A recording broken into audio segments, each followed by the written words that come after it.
My university requires us to take a minimum of 2 science classes. I decided to take astronomy because it looked like it was the easiest class possible.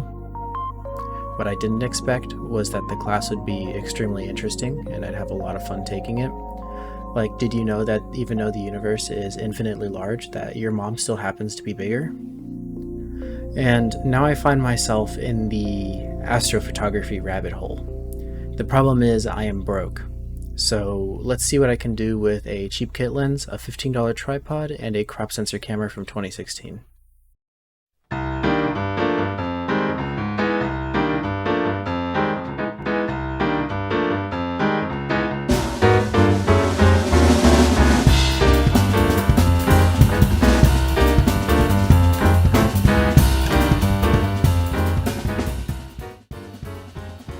So there are a few problems with doing astrophotography, especially in the area that I live in, one of them being light pollution. If you live anywhere near a city or a suburb, you've probably noticed you can't see many stars at night. And considering the gear I have, it would be impossible for me to do much. Alright, so let's talk more about gear. I watched a lot of videos about astrophotography to see what I needed. Knowing the limitations of my camera lens, I felt that Milky Way landscapes were probably going to be my best bet. So to do that, I was told a star tracker would be helpful. So I'm not buying that. Luckily, I found a very useful video on how to shoot without one. I'll link it down below if you want something more in depth, because I am not qualified to tell you how to do things. The camera I'll be using is the Nikon D3400 with a 18 to something millimeter kit lens. The camera came out in about 2016 and it sports a 24 megapixel APS-C sensor. I will also be using a tripod that I got from Amazon for around 15 bucks. Another challenge I need to deal with is location. Due to how slow my kit lens is, I need to go somewhere with little to no light pollution. Luckily, my parents wanted to go on a small trip before my semester started, so I suggested we go to the McDonald's Observatory. The McDonald's Observatory is a research site in West Texas located in the Davis Mountains. We figured out that they do a lot of public events, one of them being a star party where we get to see the stars in a Bortle 1 sky.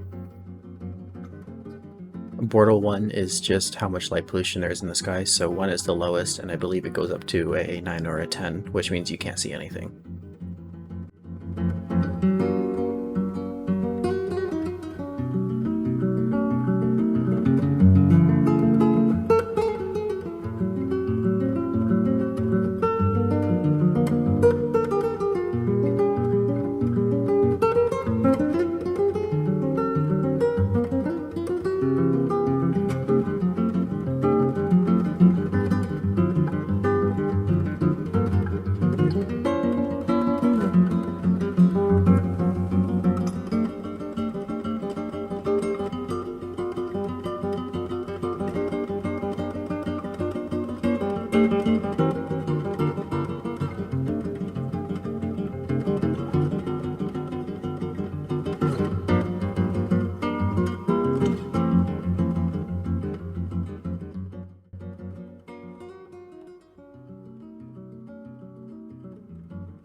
The drive to the observatory wasn't too bad. It was around 8 or 9 hours. I couldn't really film inside because there was a lot of people around and I don't have that type of confidence, but this is me walking up to the observatory. We arrived earlier in the day so we could get a tour of the observatory. They allowed us to see some of the larger telescopes that they use for research, including this one right here. It was absolutely massive and it was really cool to be able to see. Not that much, no, unless it's like something like, oh, something's breaking outside, they don't really touch it. The main thing is to keep the telescope safe. Actually, that's the reason why the telescope going back. After a brief tour of the observatory, we decided to head back to the hotel and come back later at night for a star party.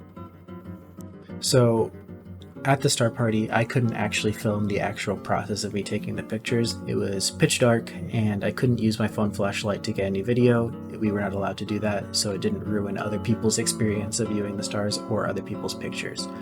Now, what I did do is record a quick, tutorial of what I did.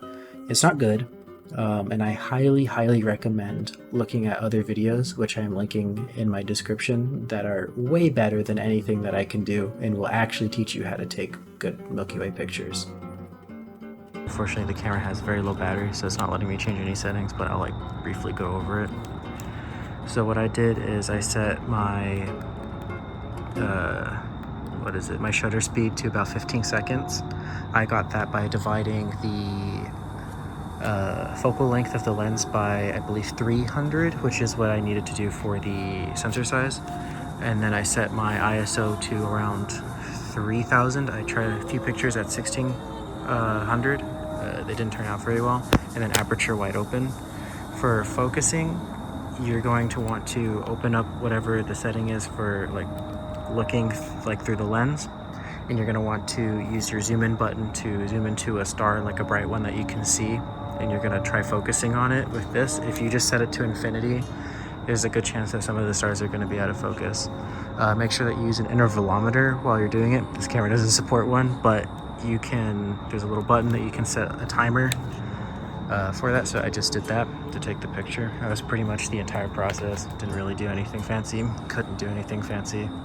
That's it. Alright, so for some reason my phone mic sounds way better than the actual mic that I have for my computer, so I'm gonna have to keep that in mind. But I think it's about time that I actually show y'all the pictures that I got, so please enjoy.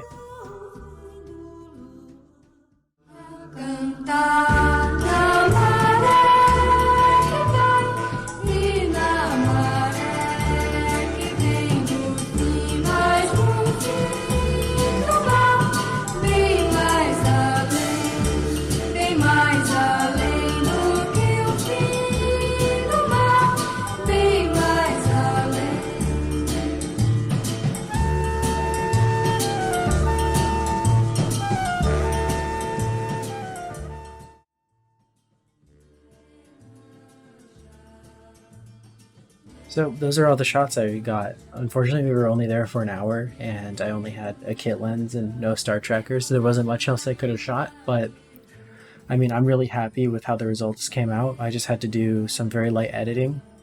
Most of it was just messing with a little bit of contrast and adding a little bit of color back into the image. Other than that, pretty minimal. These pictures are a huge improvement over the ones that I took, I think, about a year prior in the Wichita Mountains up in Oklahoma, which is a Bortle 3 sky. I had no clue what I was doing, and the images suck ass.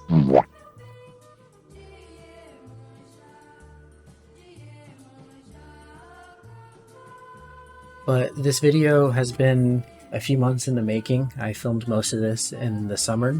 I know the video quality might not look like it was a few months in the making, but that's just because I don't know what I'm doing. If you stayed to the end, I really appreciate it. Hopefully I'll have the next video out in another couple months. School's busy, but yet again, thank you for watching. Have a good day.